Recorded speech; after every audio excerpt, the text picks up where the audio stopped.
சிகப்பு படுதாதே இதுக்கு அவங்க தாயை பிள்ளைகளுக்கு சேர்த்து போட்டுக்கிட்டு போயிடுறாங்க. அம்மா அனாதையா இருந்தா அப்படியா போட்டுக்கிட்டு கிடக்கிறது. உங்களுக்கு பேர் வந்து வரல, வரல. என்ன ஒரு இங்கே இருந்து மதுரையில் இருக்கிறா போய் பேத்தி, அவன் வந்து பிள்ளைக்கு முடியலை, அவளுக்கு போயிடுச்சு. உங்களுக்கு உங்க நெல் எடை போடுறதுக்கு மெசேஜ் வந்துருச்சு. அவள் போன் அடிக்கிறான். இந்த மானட இப்படி பண்றாங்களே. ஆனால் இப்படி மழை வர்ற மாதிரி இருக்குதே, மழை நனைஞ்சா என்னத்துக்கு ஆகுறது? நெல் ஊரா அவளுக்கு என்ன தெரியுது? ரொம்பாடுபட்டு தண்ணியும் இல்லாமல் மழையும் இல்லாமல் சேர்க்கறது யாருக்கு தெரியும்? நம்ம அந்த கோடைக்கு தெரியும். செருப்பை வச்சுக்க போட்டுக்கணும்.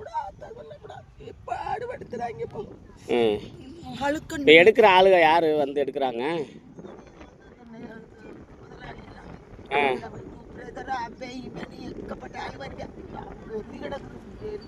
ஆமா, இவ்வளவு தூரத்துக்கு கிடக்குது. போட்டுக்கிட்டே தான் இருக்கு. வந்துகிட்டு இருக்குது, போய்கிட்டு இருக்கு. ஆளு மிஸ்ஸாட்டியில ஓடும். சொல்ல மாட்டேன் சாமி, எங்கட போல தூக்கத்தை உங்களை கொண்டு விடுவாங்க.